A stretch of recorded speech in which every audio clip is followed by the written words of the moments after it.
சசிகலா அவர்களை மட்டும் நம்ம சொல்ல முடியாது. இந்த மாதிரி இன்னும் சில பேர் இருக்காங்க தமிழகத்துல, நான் தான் எல்லாமே அப்படின்லாம் சொல்லிட்டு இருக்காங்க. அது அந்த மாதிரி ஒரு 93.5 FM எடுத்தா சரியா போயிடும் நினைக்கிறேன். அட்மிஷன் போடலாம்.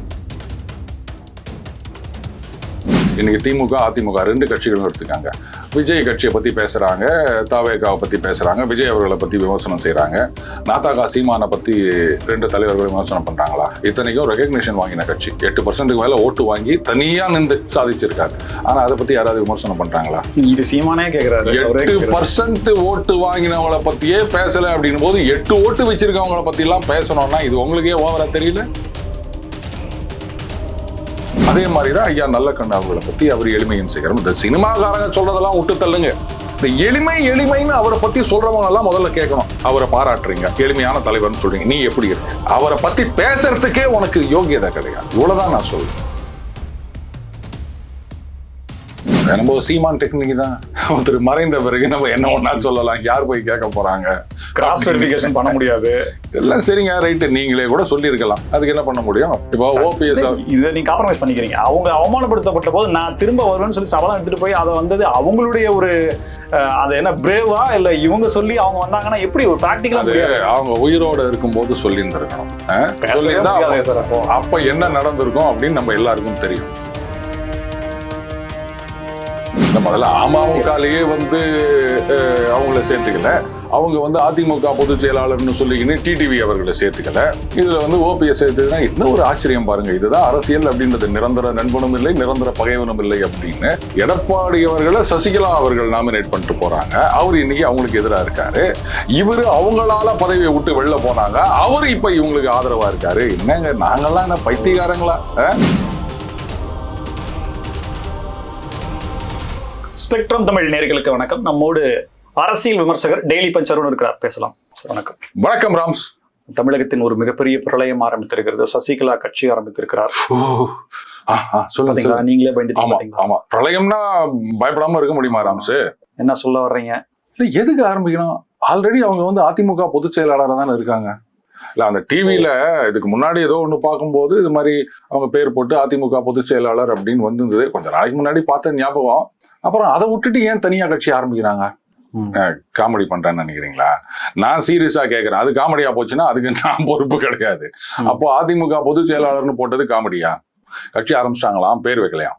இப்ப அதுக்கு ஒரு எண்டு கிடைக்கும் இல்லைங்களா? இப்ப நீங்க சொன்ன விஷயத்துக்கு ஒரு எண்டு கிடைச்சிரும்ல. கட்சி ஆரம்பிச்சாங்கன்னா இது கத்தியின்றி ரத்தமின்றி ஒரு முடிவுரை எழுதப்படுகிறதா?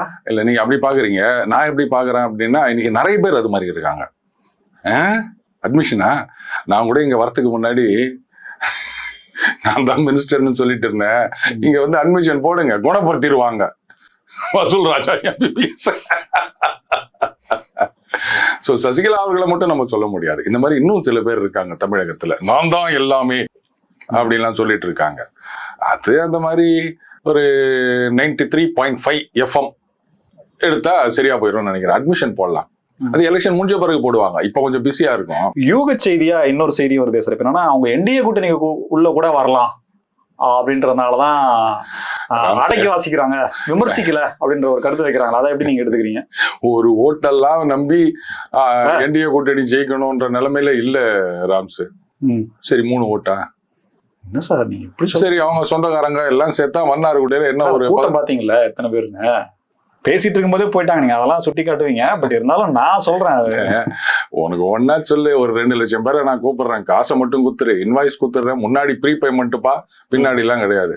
உனக்கு ஒரு 2 லட்சம் பேர் கூட்டத்துக்கு ஆரம்பிச்சுக்கிறேன். இன்னைக்கு இப்ப புதுசா ஆரம்பிச்சுட்டாங்க ராம்ஸ். சாதி ஓட்டு இல்லையா சார்? அவங்க இருக்கிற பகுதியில் இருந்தது. 2வது ஜெயலலிதா அவர்களுடைய இத்தனை ஆண்டு காலம் பயணித்தது. அந்த முக்குளத்தோருடைய வாக்குகள் அப்படிங்கிறது, வாக்கு வங்கின்றது அவங்கள்ட்ட இல்லையா? இது இந்த மாதிரி சில பேர் சொல்லிட்டு இருக்காங்க. இது மக்களை இழிவுபடுத்துற மாதிரி இருக்குன்னு தான் நான் பாக்குறேன். அப்படி ஒருத்தருக்காக இந்த மாதிரி அவங்க இது மாதிரி பண்ணுவாங்கன்றது நீங்க மக்களை குறைவாக எடை போடுகின்றீர்கள். அப்படி கிடையாது. இதை என்னைக்குமே நான் ஒத்துக்க மாட்டேன். அப்படி பார்க்க போனா ஓபிஎஸ் கூட தான் சொன்னாங்க, ஓபிஎஸ் போயிட்டாரு அதனால. 21 ஓபிஎஸ் இருக்கும் போதும் அந்த பக்கத்துல அடி வாங்கினாங்கல்ல. அதே சமயத்துல 24 தேர்தல்ல பாஜக அந்த பக்கத்துல எல்லாம் நல்லா பெர்ஃபார்ம் பண்ணாங்கல்ல. அப்புறம் அந்த ஓட்டெல்லாம் எங்க போகும் பாருங்க. ஒரு கரிஸ்மேட்டிக் லீடர் ஒருத்தர் இருந்தார் அப்படின்னு சொன்னா இந்த ஜாதி அதெல்லாம் எடுபடாதுங்க. இப்போ எம்ஜிஆர் எடுத்துக்காங்க, ரொம்ப அழகா சொல்லுவார் ஒரு பொதுக்கூட்டத்தில் பேசும்போது, ரஹீம் அப்படின்னா ஒரு 2-3 பேர் சொல்வார். சொல்லிட்டு இதுனா முஸ்லீம், இது கிறிஸ்டியனு. எம்ஜிஆர்னா என்ன ஜாதி என்ன மதம், எம்ஜிஆர்னா எம்ஜிஆர் தான் அப்படின்பாரு. அவருக்கு வந்து அந்த ஜாதி பார்த்தோ மதம் பார்த்தோ யாருமே ஓட்டு போடல. எம்ஜிஆர் அப்படின்ற ஒரு அந்த மாபெரும் தலைவர். அதே மாதிரிதான் ஜெயலலிதா அவர்கள். இப்படி பார்க்கலாமா சார்? இப்ப அதிமுக சொல்றது மத்தவங்க அவங்கள விமர்சிக்கிறதுன்றதை தாண்டி அதிமுகவுக்கு இழப்பு அந்த பகுதிகளில் சசிகலா அவர்கள் சார்ந்த சமூகத்தினுடைய ஓட்டு அதிமுகவுக்கு வராது, அது அதிமுகவுக்கு இழப்பு, இப்படி ஒரு கருத்து வருது இல்ல? அப்படியா? டிடிவி தினகரன் விஷயத்துல அப்படிதான் சொன்னாங்க, அவர் போனதுனால இழப்பு அப்படின்னு. காட்பாடி தொகுதி அண்ணன் துரைமுருகன் இருந்தார்ல, அந்த தொகுதியில அமமுக வேட்பாளர் வந்து கிட்டத்தட்ட 10,000 ஓட்டோ என்னவோ வாங்கினாரு. அதனாலதான் அண்ணன் துரைமுருகன் வந்து குறைஞ்ச ஓட்டு வித்தியாசத்துல ஜெயிச்சாரு. கடந்த 2021 அதிமுகவினுடைய வாக்குகளையும் அமமுகவினுடைய வாக்குகளையும் பிரித்ததுன்றலாம் பல விதங்களா அதுக்கும் சில நேரம் சொல்றாங்க. காட்பாடியில வந்து நீங்க சொல்ற மாதிரி வந்து ஜாதி அடிப்படையிலான வாக்குகள் அப்படின்னு சொன்னா, காட்பாடியில வந்து டிடிவி தினகரன் அவர்களுக்கு ஜாதி அடிப்படையில வாக்கு விழுந்ததா? இன்னும் இந்த மாதிரி ஒரு 10 தொகுதி என்னால எடுத்து காமிக்க முடியும். எங்கெங்கெல்லாம் வந்து டிடிவி தினகரன் அவர்களுக்கு செல்வாக்கே இல்ல, நீங்க சொல்ற அந்த ஜாதி வாக்கு செல்வாக்கு இல்லாத தொகுதிகள்ல அமமுக வந்து வெற்றிக்கும் தோல்விக்குமான அந்த வாக்குகளை வாங்கி இருக்கின்றார்கள். நீங்க எடுத்து பாருங்க தெரியும். அப்ப அதெல்லாம் எப்படி வந்தது அப்படின்னா, அது காட்பாடியில வந்து உள்குத்து. அவங்களே வந்து சரி இவரு வேணாம் அப்படின்னு சொல்லிட்டு சரி அதிமுகவுக்கும் போட வேணாம் அப்படின்ட்டு அமமுக ஒரு வாய்ப்பா கிடைச்சது போட்டாங்க. அந்த மாதிரி ஒரு 10 தொகுதிகள் இருக்கு. அதனால மக்களை பொறுத்த வரைக்கும் அவங்க கிளவரா தான் இருக்காங்க, கட்சிக்காரங்களும் கிளவரா இருக்காங்க. இவரே என்ன ரொம்ப வருஷமா இருக்காரு அப்படின்னு கூட நிறைய கட்சியில செய்யலாம். சோ இதை என்னால ஏத்துக்கவே முடியாது ராம்சு. என்னைக்குமே நான் வந்து இந்த மாதிரி ஜாதி அடிப்படைகள் வாக்குன்றதை நான் ஏத்துக்கினதே இல்லை. மத்தவங்க கருத்து எப்படி இருக்கோ அதை பத்தி எனக்கு கவலை இல்லை, நான் ஒத்துக்க மாட்டேன். சார், எடப்பாடி கே பழனிசாமி அவர்களுடைய விஷயங்கள பல இடைஞ்சல்கள் இருந்தது. ஓபிஎஸ்ன்ற ஒரு இடைஞ்சல், டிடிவி தினகரன் அப்படின்ற மாதிரி முன்னாடி இருந்தது சொல்றேன். ஏன்னா அதிமுக பிளவு விட்டு கிடக்குதுன்றப்போ இவங்க பேரெல்லாம் உச்சரிக்கப்படுது. அப்போ சசிகலா அவர்களை எந்த இடத்துலயுமே எந்த விமர்சனமே வைக்கல.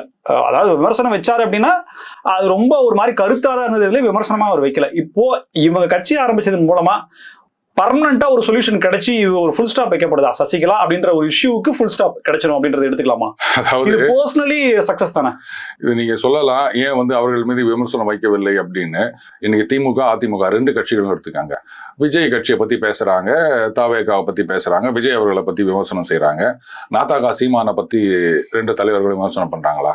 இத்தனைக்கும் ரெகக்னிஷன் வாங்கின கட்சி, 8% மேல ஓட்டு வாங்கி தனியா நின்று சாதிச்சிருக்காரு. ஆனா அதை பத்தி யாராவது விமர்சனம் பண்றாங்களா? இது சீமானே கேக்குறாரு. 8% ஓட்டு வாங்கினவங்களை பத்தியே பேசல அப்படின்னும் போது 8 ஓட்டு வச்சிருக்கவங்களை பத்தி எல்லாம் பேசணும்னா இது உங்களுக்கே ஓவரா தெரியல? இவங்கெல்லாம் ஒரு பொருட்டே கிடையாது ராம்சே. சும்மா வந்து ஊடகத்துல சில பேர் உக்காந்தீங்கன்னா இவர்கள் மாபெரும் சக்தி, அவங்க வரலனா இப்படி இவங்க வரலனா அப்படின்னு ஊதி ஊதி பலூனை பெருசாக்குற விஷயம் அது. மற்றபடி அவங்களால எந்த இழப்பும் கிடையாது, ஒண்ணும் கிடையாது. டிடிவி தினகரன் போது வேல்யூ அடிஷன். சசிகலாவை விட டிடிவி தினகரன் நீங்க உயர்ந்து பேசுறீங்க. கட்சி அமமுக வெரி சிம்பிள், ஃபேஸ் வேல்யூ அந்த அளவுக்கு இருக்கா டிடிவி? Very simple. பத்திரிகையாளர்களை சந்திக்கிற விதம், பேசுற விதம், ஒரு வாய்ஸ் ஆஃப் என்டிஏவா இருக்காருல்ல அவரு. அந்த மாதிரி வந்து சந்திப்பு அப்படின்னும் போது உங்களுக்கு ஒரு ஆள் தேவைப்படுது இல்ல? நீங்க போயிட்டு மத்தவங்க எல்லாம் இடக்கு முடக்கா கேட்டுட்டு நீங்க பாட்டுக்கு எதையாவது ஒண்ணு பதில் சொல்லி இது பண்ணீங்கன்னு அதுக்கெல்லாம் இவர் இடமே கொடுக்க மாட்டார். முடிஞ்சா நீங்க டிடிவி தினகரனை எங்கேயாவது கிடுக்கு பிடி போட்டு மாட்டுங்க பார்க்கலாம். அப்போ நான் ஒத்துக்கிறேன். அப்பா நீங்க தான்ப்பா வந்து புலிட்சர் பிரைஸுக்கு தகுதியான ஜேர்னலிஸ்ட் நான் ஒத்துக்கிறேன். தலைகிழ இருந்தாலும் நடக்காது, உங்களை தண்ணி குடிக்க வைப்பாரு அவரு. அதனால அவரை நான் வந்து வேல்யூ அடிஷன் சொல்றேன். சசிகலா அவர்களை கொண்டாந்து வச்சுக்கிறேன், நீங்க என்ன பண்ணுவீங்க? அதுவும் இந்த தேர்தல் அப்படின்றது வந்து ஊழல் அப்படின்றது பெரிய இஷ்யூ எடுத்துட்டு போறாங்க என்டிஏல. கரெக்ட். அப்படி இருக்கச்சே ஊழலுக்காக சிறை சென்று வந்த புகழ் வாய்ந்த சசிகலா அவர்களை அவங்க கூட்டணியில சேர்த்து வச்சுக்கின்னு நீங்க ஊழல்னு சொன்னீங்கன்னா இதெல்லாம் நம்புற மாதிரியா இருக்கு? ஆப்போசிட் பார்ட்டிக்கு பேசுறதுக்கு இது ஒரு பாயிண்டா. அதனால நிச்சயமா அவங்களே வரேன்னு சொன்னாலும், நிபந்தனையற்று நாங்கள் கூட்டணி அப்படின்னு சொன்னாலும் வேணாம், நீங்க ஒன்னா தேமுதிகவோட போய் அலையன்ஸ் வச்சுக்கங்க, எங்க கூட வராதிங்க அப்படின்னு தான் சொல்லணும். அதையும் மீறி சேர்த்துக்கிறாங்கன்னா அதை வந்து நம்ம ஒண்ணும் பண்ண முடியாது. தப்பு பண்றது அவங்களுடைய சுதந்திரம், நாம அதெல்லாம் போய் தட்டி கேட்க முடியுமா? ஹிஸ்டரியில இருந்து எடுக்கிறாங்க சார், சில கோட்ஸ் எடுக்கிறாங்க. என்ன அப்படின்னா, எம்ஜிஆர் அவர்கள் மறைந்த போது, அவமானப்படுத்தப்பட்ட போது அவங்க அரசியலுக்கே வரலன்னு சொல்லி ஜெயலலிதா நினைத்ததாகவும், நான் தான் அவங்களை கம்பல் பண்ணேன், நீ இதுக்கு பதில் சொல்லி அவனை முதலமைச்சரா நீ வரணும்னு சொல்லி ஜெயலலிதாவை நான் தான் பண்ணேன்னு சொல்றாங்க. இது இவ்வளவு ஆண்டுகள் கழித்து ஜெயலலிதா இல்லாத போது இவங்க அந்த விஷயத்தை எடுக்கிறாங்க அப்படின்னா இவங்க எடுக்கிற ஒரே விஷயம்னா ஜெயலலிதாவோடு நான் இருந்தேன் அப்படிங்கிறது தான். இது எந்த அளவுக்கு வாக்குகளாக மாறும்? ஜெயலலிதாவோடு இன்னும் ஒருத்தர் கூட இருந்தாங்க, சினிமா நடிகை. அந்த அவங்கள பத்தி ஒரு சீரியல் கூட வந்திருந்தது, சீரியஸ் OTT-ல. அப்போ அவங்களும் தான் சொல்லலாம். ஆனா ஒரு கட்டத்துல அவங்கள வந்து ஒதுக்கி வச்சிட்டாங்க, அதுவும் சசிகலா அவர்களால அப்படின்றதும் உலகத்துக்கு தெரியும். நம்ம சீமான் டெக்னிக் தான். ஒருத்தர் மறைந்த பிறகு நம்ம என்ன ஒண்ணா சொல்லலாம், யார் போய் கேட்க போறாங்க, கிராஸ் வெரிஃபிகேஷன் பண்ண முடியாது. இதெல்லாம் சரிங்க, ரைட்டு, நீங்களே கூட சொல்லியிருக்கலாம். அதுக்கு என்ன பண்ண முடியும்? இப்போ OPS இதை நீங்க காம்ப்ரமைஸ் பண்ணிக்கிறீங்க. அவங்க அவமானப்படுத்தப்பட்ட போது நான் திரும்ப வருவேன்னு சொல்லி சபதம் எடுத்துட்டு போய் அதை வந்தது அவங்களுடைய ஒரு அது என்ன பிரேவா இல்ல இவங்க சொல்லி அவங்க வந்தாங்கன்னா எப்படி ஒரு பிராக்டிகலா அவங்க உயிரோட இருக்கும்போது சொல்லி இருந்திருக்கணும். அப்ப என்ன நடந்திருக்கும் அப்படின்னு நம்ம எல்லாருக்கும் தெரியும். இப்ப வந்து நீங்க சொல்ல இவ்வளவு ஏங்க, சரி இன்னைக்கு வந்து நான் ஒரு ரகசியத்தை சொல்லவா? அப்ப நான் சின்ன பையன், அந்த 84க்கு அப்புறம் எம்ஜிஆர் அவர்கள் மறைவு அப்படின்னும் போது ஒரு 15 வயசு பையன். I happen to meet madam Jayalalithaa. அப்ப நான் சொன்னேன், நீங்க போகக்கூடாதுன்னு சொன்னேன். பாருங்க இந்த சின்ன பசங்க எல்லாம் அவங்க பின்னாடி இருக்காங்க அப்படின்னு சொன்னேன். அதுக்கப்புறம் சொன்னாங்க, சரி உங்களை மாதிரி அந்த சின்ன பசங்க இவங்களுடைய எதிர்காலத்துக்காக நான் அரசியலுக்கு வரேன்னு சொன்னாங்க. ஏன் நம்ப மாட்டீங்களா? அவங்க சொன்னா மட்டும் நம்புறீங்க, கதை நான் சொன்னா கதை நம்ப மாட்டீங்களா? குட்டி ஸ்டோரின்னு கேட்டீங்கல்ல, நான் இன்னைக்கு மிகப்பெரிய ஸ்டோரியை தம்மத்துண்டா சொல்லிக்கிறேன். நம்புங்க, நம்பினாதான் அடுத்த இன்டர்வியூ. எப்படி டார்கெட்டா இருக்கும் சார்? சசிகலா அவர்களுக்கான டார்கெட் என்னவா இருக்கும் சார்? அவங்க என்ன வேணா வச்சுக்கலாம், அது போகப்பதான் தெரியுன்ற ஒரு பதில் இருந்தாலுமே இவ்வளவு நாள் கழிச்சு 2026 நான் கண்டிப்பா வரணும், இவ்வளவு நெக் டு நெக்கு தான் இருக்கு. இப்ப கட்சி ஆரம்பிச்சு கூட்டணி அறிவிச்சு பிரச்சாரம் பண்ணி ஜெயிச்சு என்ன இலக்கு அப்படின்ற ஒரு கேள்விக்கு என்னவா இருக்கும் அசம்ஷன் பண்றேன். சரி, எம்ஜிஆர் ADMKன்னு ஒரு கட்சி ஆரம்பிச்சிருக்காரு ஒருத்தர், பண்டோட்டி ராமச்சந்திரன் அவர்கள். இப்ப கட்சி ஆரம்பிச்சு என்ன பண்ண போறாரு? அவருக்கு கிளியரா இருக்கா சார்? டிவிகளை போய் சேர்றேன், அவ்வளவுதான். அதை தனியா போய் சேர்ந்திருக்க வேண்டியது தானே. ஏன் கட்சி ஆரம்பிக்கணும்? கட்சியா போனாதானே எவ்வளவு சீட்டு கொடுக்கறது என்ன அப்படின்றதெல்லாம் அவரை தவிர வேற யாருங்க இருக்காங்க அங்க கட்சியில? ஒரு 3 பேர் 4 பேர், அவ்வளவுதான். அதேதான் இங்கேயும். அவராது இத்தனை வருஷம் அரசியல் அனுபவம் தெரியுது, மந்திரியா இருந்தவர். எம்ஜிஆர் அவர்கள் காலத்துல இருந்து மந்திரியா இருந்தவர், இந்த மின்சாரத்துறை மந்திரியா இருந்தார் அப்படின்னு நினைக்கிறேன், பண்டோட்டி ராமச்சந்திரன் அவர்கள். ஈவன் அந்த ஒரு படத்துல கூட பாத்தீங்கன்னா, அழகி படம்னு நினைக்கிறேன், அதுல வந்து பேக்ரவுண்ட்ல அந்த பண்டோட்டி ராமச்சந்திரன் இரட்டையில சின்னம் அப்படின்னு அந்த தேர்தல் பிரச்சாரம் இதெல்லாம் அதுல காமிச்சிருப்பாங்க. சோ அப்பேற்பட்ட அரசியல் அனுபவம் வாய்ந்தவர் ஆரம்பிக்கிறதுக்கும் இவங்க வந்து ஒரு கட்சி ஆரம்பிச்சு இதுவும் 3 ஓட்டு தான் அதுவும் 3 ஓட்டு தான், இதெல்லாம் ஒரு பெரிய விஷயமாங்க. சீட்டு கொடுப்பாங்களா உங்களுக்கு? வந்து போன தடவை அமமுகல தேமுதிக கொடுத்தா மாதிரி இந்த தடவை தாவே காலம்னா இவருக்கு 10 சீட்டு கூட எடுத்துக்காங்க அப்படின்னு கொடுப்பாங்க. NDAல என்னத்தை கொடுப்பாங்க? முதல்ல சேர்க்கவே மாட்டாங்க, சேர்க்க கூடாதுன்ற. அப்புறம் நீங்க சீட்டை பத்தி பேசுறீங்க. இன்னொரு 3 ஓட்டு OPS ஐயா. அவர் வந்து நான் என்ன தப்பு பண்ணேன், ஒண்ணுமே பண்ணல அப்படின்னு சொல்லிட்டு அவர் ஒரு அறிக்கை கொடுத்திருந்தாரு.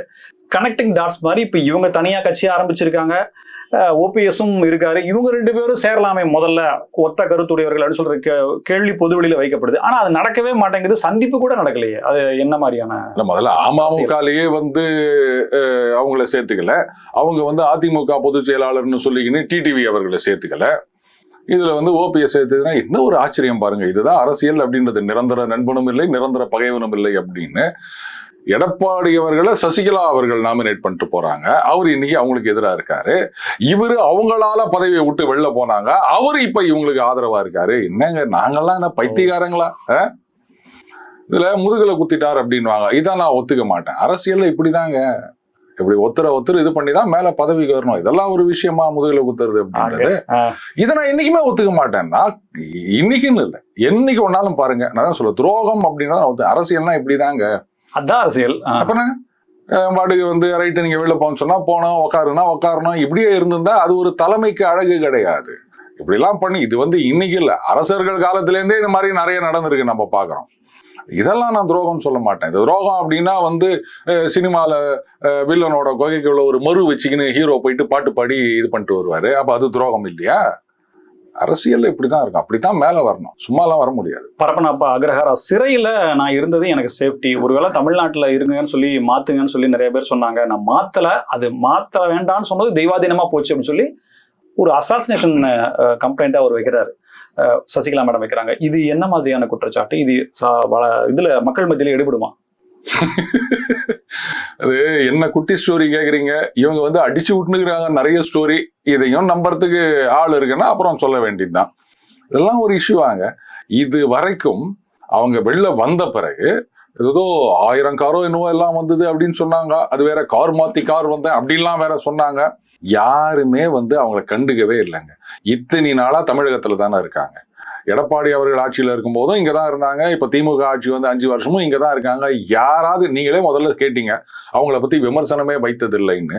அவங்கள பத்தி விமர்சனமே வைக்கல அப்படின் போது இந்த மாதிரி எல்லாம் கதை சொன்னா ரைட், கன்னித்தீவுல இன்னைக்காவது ஒரு நாள் சிந்து பார்த்து மூசாவை சந்திப்பா அப்படின்னு நம்புறவங்க ஒன்னா இதை நம்பலாம்.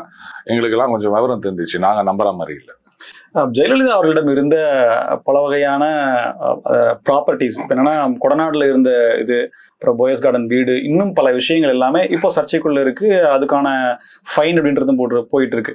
இப்போ இதெல்லாம் பின்புலத்துல இவங்க இருந்து என்னென்ன அப்படின்றது இது ஒரு ஒரு ஒரு குரூசியலான கேள்வியா வருதே சார். அப்போ இது எல்லாமே பெயர் மாற்றப்பட்டு சொத்துக்கள் பெயர் மாற்றம் செய்யப்பட்டதான்ற மாதிரி ஒரு கேள்விகள் வருது.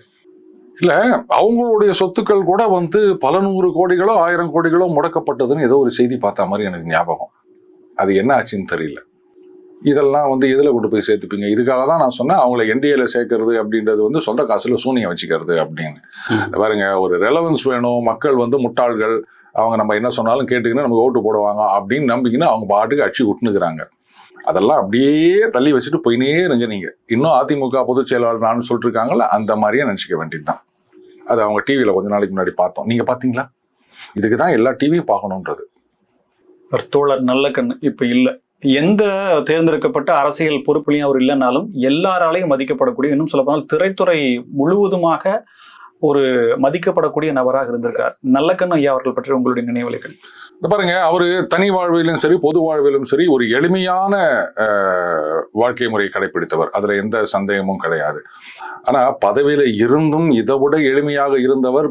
மந்திரி பதவி போன உடனே கார் வானான்னு சொல்லிட்டு பஸ்ல ஏறிவிட்டு 5 பைசா கம்மியா இருந்ததுன்னு சொல்லிட்டு முன்னாடி ஸ்டாப்பிங்ல இறங்கி போனவர் ஐயா கக்கன் அவர்கள். மதுரையில அரசு மருத்துவமனையில எம்ஜிஆர் அவர்கள் போறாரு. அப்போ அந்த எம்ஜிஆர் மன்ற தலைவர்னு நினைக்கிறேன், அவர் வந்து ஹாஸ்பிட்டல் அட்மிட் ஆயிருக்காருங்க. அவரை பார்க்கறதுக்கு எம்ஜிஆர் போறாரு. அப்போ முதலமைச்சர் நினைக்கிறேன் அவரு.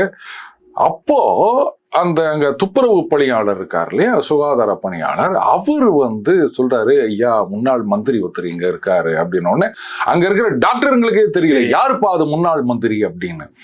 அப்புறமா பார்த்தா 2 பெட்டுக்கு நடுவுல பெட்ல கிழிஞ்ச ஒரு கோரப்பாய போட்டு தரையில படுத்துனுக்கிறாரு. பெட்ல இல்லைன்றதுனால அவர் வந்து நான் முன்னாள் மந்திரி அப்படின்லாம் ஒண்ணுமே சொல்லல. யார்ட்டையுமே அவர் நான் சொல்லவே இல்லை, ஒண்ணுமே சொல்லல. அதுக்கப்புறமா எம்ஜிஆர் அவர்கள் பார்த்துட்டு என்னங்க இது அப்படின்ட்டு அவருக்கு வந்து அதுக்கப்புறம் மெட்ராஸுக்கு கூட்டு வந்து ட்ரீட்மெண்ட் பண்ணோம்னு நினைச்சாங்க. அதுக்குள்ள வந்து காலம் கடந்து விட்டது அப்படின்னு வச்சுக்கோங்களேன். ஸோ அந்த மாதிரி எளிமையாக இருந்த தலைவர். அவரை இன்னைக்கு நிறைய பேர் வந்து நினைவு கூர்ந்து பேசுவார்கள். அதே மாதிரிதான் ஐயா நல்லக்கண்ணு அவர்களை பத்தி அவர் எளிமையின் சிகரம். இந்த சினிமாக்காரங்க சொல்றதெல்லாம் விட்டு தள்ளுங்க. அவருடைய எளிமைன்னு புகழ்ந்துக்கினேன் எனக்கு வந்து 1.5 கோடியில 3 கோடியில காரு கிடைக்குமா, வாட்சே 45 லட்சத்துக்கு. இதுல அவரை வந்து எளிமையான தலைவர்னு புகழறவங்க எல்லாம் படத்துல ஜெயிச்சதுக்கு 45 லட்சம் ரூபாய்க்கு வாட்ச் வாங்கி கொடுக்குறேன் அப்படின்வாங்க. ஏன் 450 ரூபாய்க்கு வாட்ச் கட்டினா அதுல 12 மணி நேரம் தான் இருக்கும். 45 லட்சம் வாட்ச்ல வந்து உனக்கு 13 மணி நேரம் இருக்குதா? 1 நிமிஷமாவது எக்ஸ்ட்ரா கிடைக்குமா? இந்த எளிமைன்னு அவரை பத்தி சொல்றவங்க எல்லாம் முதல்ல கேட்கணும். அவரை பாராட்டுறீங்க, எளிமையான தலைவர்னு சொல்றீங்க, நீ எப்படி இருக்கு? அவரை பத்தி பேசுறதுக்கே உனக்கு யோகியதை கிடையாது. இவ்வளவுதான் நான் சொல்வேன்.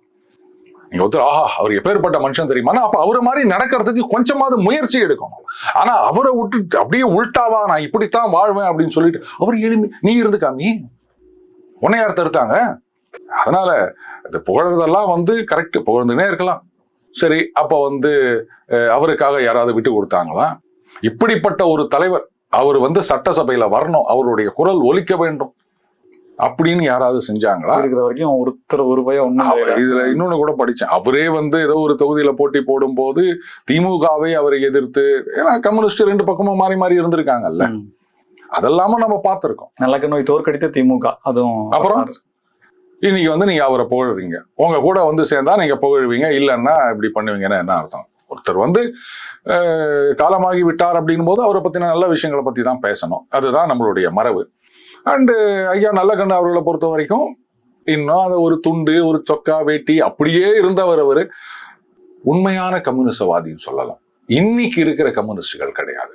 ஏன்னா ஒரு கம்யூனிஸ்ட் தலைவர் சொன்னாரு, அவருடைய மகனோ மகளோ எஜுகேஷன் லோன் வாங்கியிருக்காங்க. அது கட்டளை போல இருக்கு. அந்த 2016 ஆமா மக்கள் நல கூட்டணி அந்த தேர்தல் காலகட்டத்தில் நினைக்கிறேன். அப்போ பேங்க்ல இருந்து வந்து ஜப்தி நடவடிக்கை அப்படின்ன உடனே ஒரு எம்எல்ஏவான எனக்கு சரிங்க எஜுகேஷன் லோன் வாங்கினா திருப்பி கட்டணுமா வேணாமா? எம்எல்ஏவாக இருக்கின்ற நீங்களே வந்து இந்த மாதிரி இருந்தீங்கன்னா மற்றவங்க என்ன பண்ணுவாங்க? சரி, அப்போ வந்து உங்க மகன் மகளுக்கு வேலை கிடைக்கலையா அப்படின்னா இதுல பாத்தீங்கன்னா கம்யூனிஸ்ட் தலைவர்களுடைய பல பேருடைய பிள்ளைங்கள்லாம் வந்து இந்த முதலாளித்துவ படிப்பான MBA படிச்சு புட்டு முதலாளித்துவ நாடுகளில் பன்னாட்டு நிறுவனங்கள்ல வேலை பார்க்கறாங்க. ஏன் சித்தாந்தத்துல வந்து உங்க பசங்களையே நீங்க கொண்டு வர மாட்டீங்களா? அதனால அவரை நான் உண்மையான கம்யூனிஸ்ட்னு சொல்லுவேன். அந்த கொள்கைகளுக்கு அவர் வந்து உண்மையாக இருந்தார். ஆனா அவரை பாராட்டுறதுக்கு கூட இங்க யாருக்கும் தகுதி கிடையாதுன்னு தான் நான் சொல்றேன். மிக நன்றி சார். பல்வேறு தகவல்களுக்கு நன்றி. நன்றி ராம்ஸ். மீண்டும் சந்திப்போம். இணைந்திருங்கள் ஸ்பெக்ட்ரம் தமிழோடு. நன்றி நேயர்களே.